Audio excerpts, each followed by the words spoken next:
College football can be painful.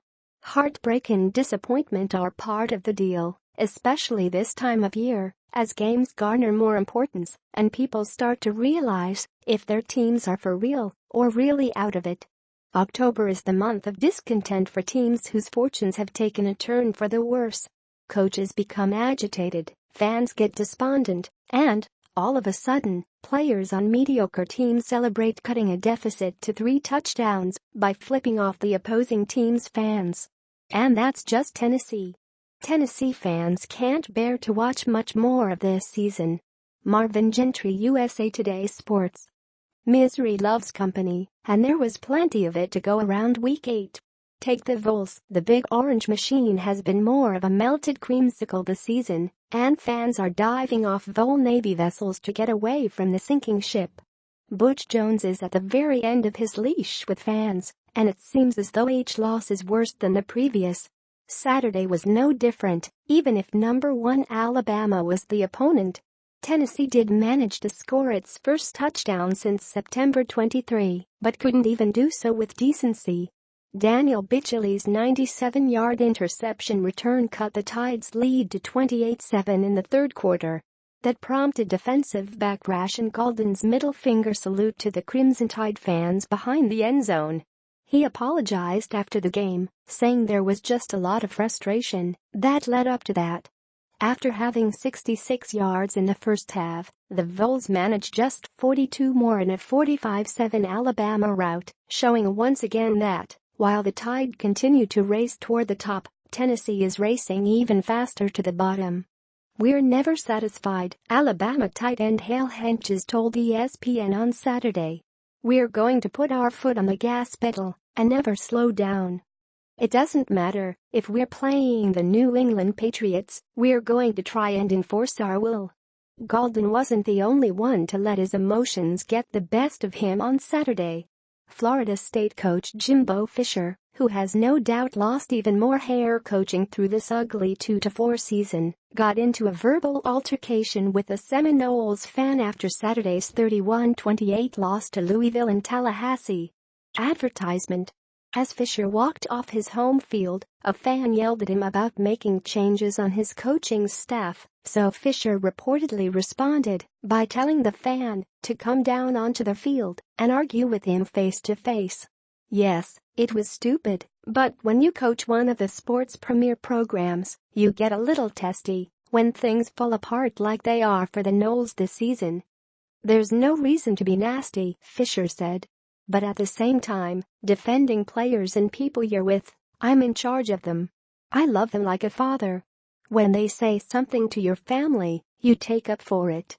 Sam Darnold and USC fell behind early at Notre Dame and never challenged the Fighting Irish in a 49-14 loss. Zach Bollinger, Icon Sportswire. Perhaps the worst kind of misery comes when a once promising season falls short of expectations in October. Say hello to Michigan and USC, formerly college football playoff contenders, who both fell flat during prime time. The number 11 Trojans watched helplessly as Notre Dame's Brandon Wimbush, 106 yards, 2 touchdowns, and Josh Adams, 191 yards, 3 TDs, ran all over their already tattered defense in the 13th-ranked Irish's 49-14 win.